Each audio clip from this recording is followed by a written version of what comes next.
Welcome to our discussion about mixtures.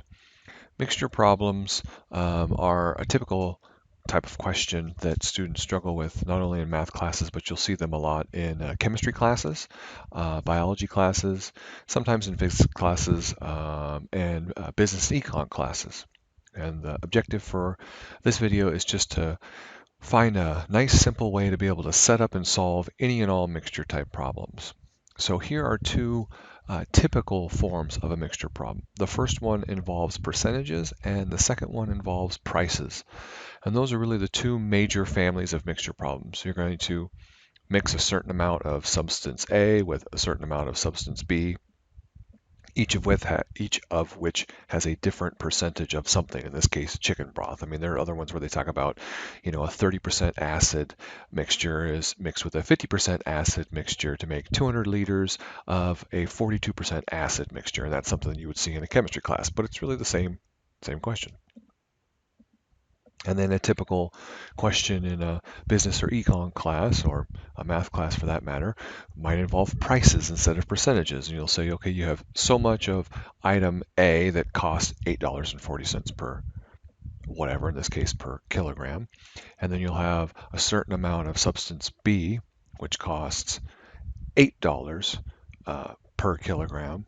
And if you have to mix them together, how much do you have to have of each so that they, cost $8.20 per? In this example, we want it to be $8.40 per, and the two substances are worth 8 and 9.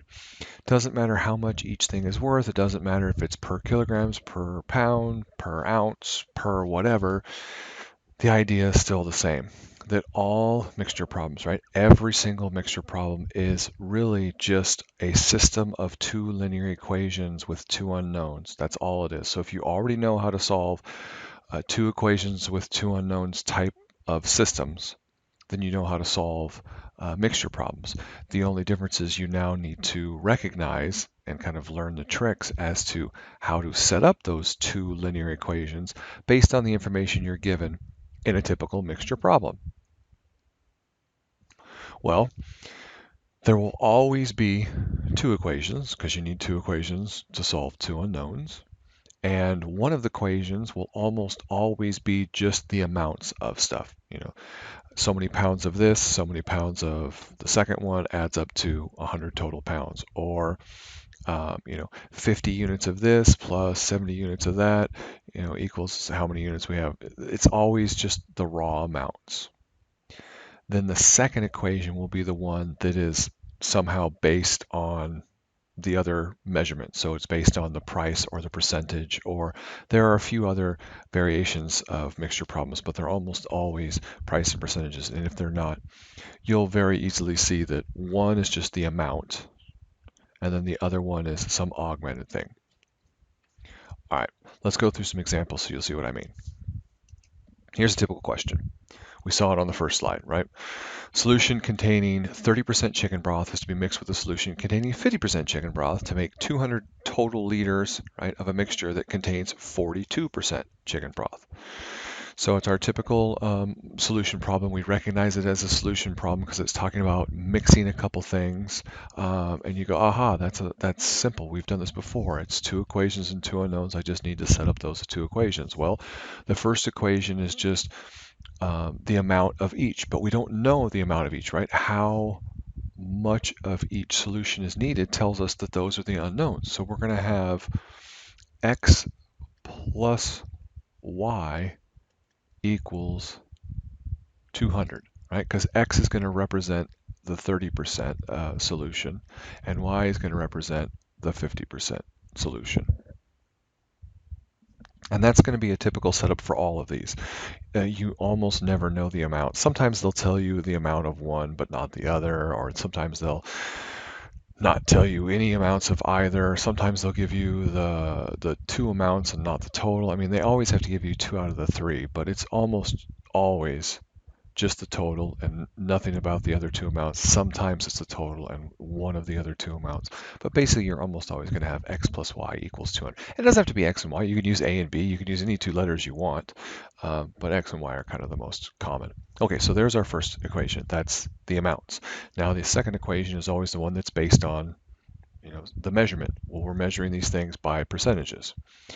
So now we're going to take 30% of x, so 0.3x, right? You got to list it as a decimal. You can't do 30%. And then plus 0.5y is going to equal. Now here's the only part that could be considered the least bit tricky, is what's our new total, right? Yes, we have 200 liters of the mixture, but that's when we're talking about the raw amounts. This second equation is talking about percentages, right? This 0.3x represents the percentage of that first mixture that was just chicken broth. The rest was, probably water. And this 0.5y represents the amount, right, percentage of that second mixture that is pure chicken broth. So our total, our number here, has to represent the total amount of pure chicken broth. So it's not 200 liters, right? We don't have 200 liters of pure chicken broth. We have 200 liters that contain 42% chicken broth. So that number is going to be 0.42 of 200. We got to figure out how much of that 200 is actually pure chicken broth. So just do that really quick in your calculator to figure out what that amount actually is. And you get that this is 84. So we have 200 total liters of the mixture, and we have 84 of those liters are going to be chicken broth. And now you can see we have two systems with two unknowns, and it's just a matter of solving them. Now, most people don't like dealing with decimals, so the first thing I'd recommend is just multiplying this second equation by 10 to get rid of those decimals and have 3x plus 5y equals 840. And then we still, of course, have the original x plus y equals 200. Now at this point, and this goes for all mixture problems, it's now just a matter of solving a system of equations, right? So if you already have a technique for solving those, then use whatever that technique is. If you don't have a technique for solving those, I'm going to show you one here, and I also have a video on just solving these if you want to go watch that video. Here's the link to my video on systems of equations. If you just go to my YouTube page and search for systems of equations in two variables, you'll find it. Okay, let's finish solving this one.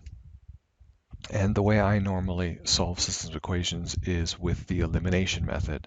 I find it the most versatile. It works for all equations well, whereas the elimination method only works for some equations well.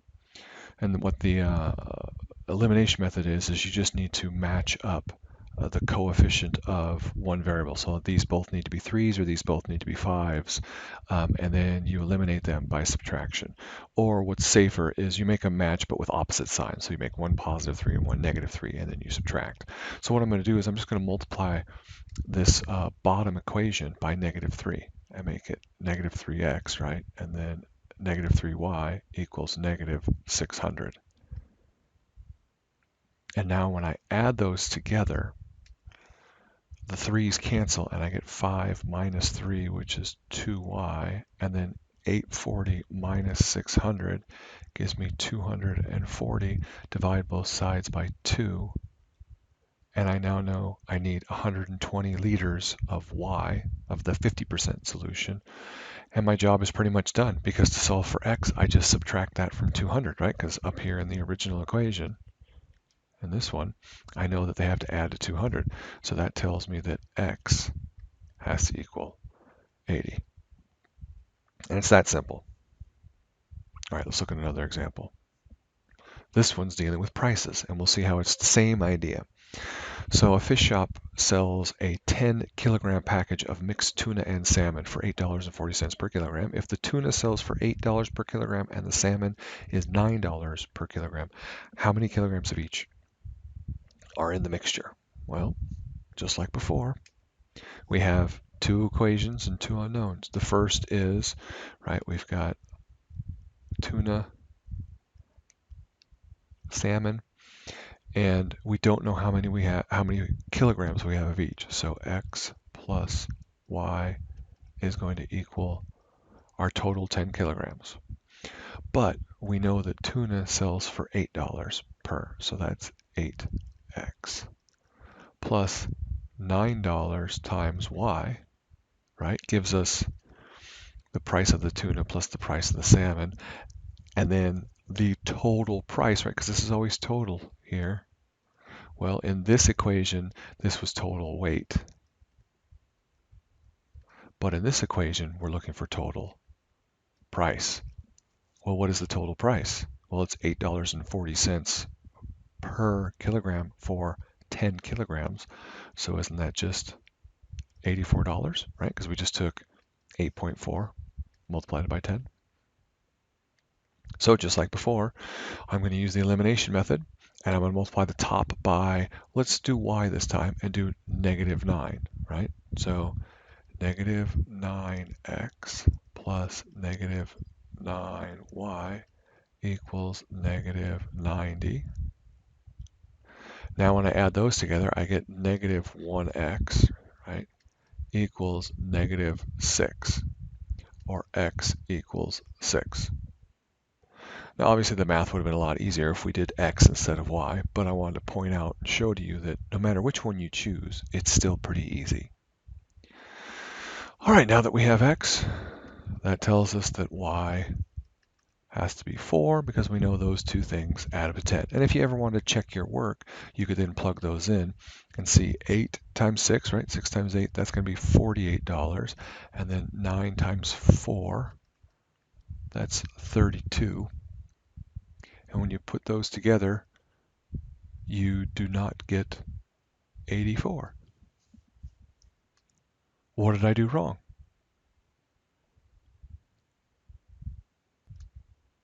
Well, what I did wrong was I was a moron and went in my multiplied in my head and got 9 times 4, which is 32, which should have been 36. And that's how we get 84. Okay, so lesson learned, use a calculator. Let's try two more real quick ones.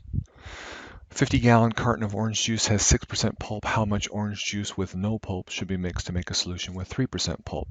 So a slightly different variation, but still the same idea, right? We have the solution with 6%, and we have the solution with no pulp or 0%.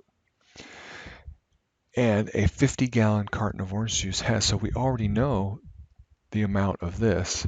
We don't know this, and we don't know the total, but isn't the total just going to be those two put together, right? Because they didn't ask for how much of each. They asked for how much of the second mixture. So that's our only unknown at this point.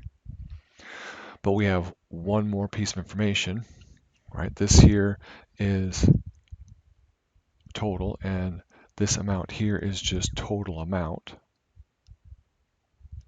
or in this case, gallons, right? And then the second equation is going to be percentage. It's going to be how much pulp we have.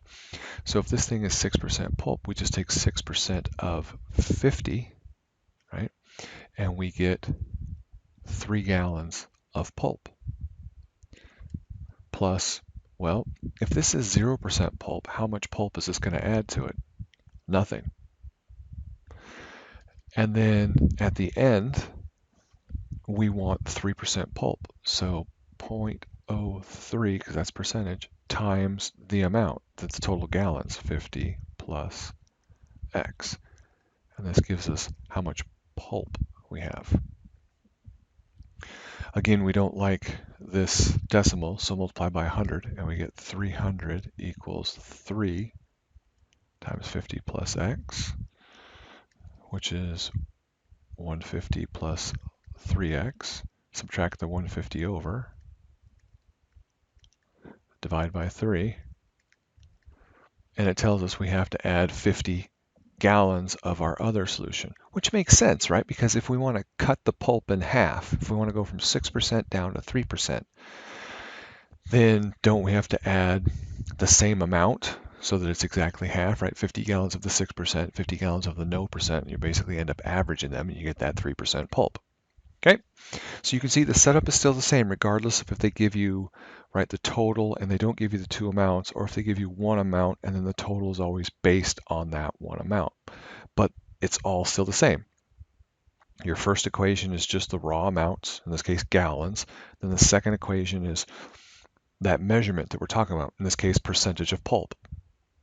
6% of 50 gave us 3, 0% of X gives us 0, and this is 3% of the total amount, which we could have multiplied it out if we wanted to, but we might as well reduce first, right? Multiply both sides by 100 first, and then go from there.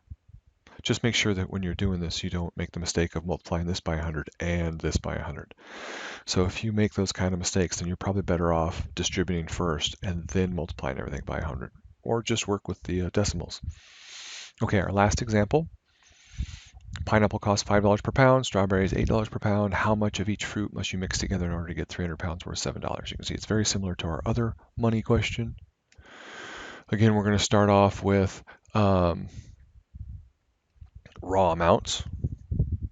So we don't know how much pineapple, and in fact, this time, let's just use letters that make sense. So P for pineapple, S for strawberry is going to equal our total 300 pounds.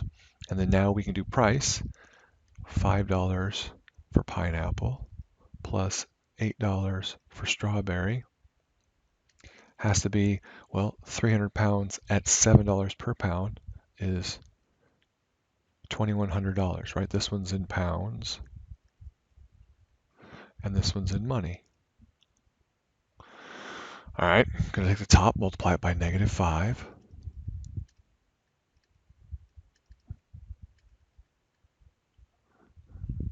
Add those together and these cancel and we get 8 minus 5 is 3s, and then 21 minus 15 gives me 600. Divide by 3 and we have 200 strawberries, which of course when we plug it back into the top equation,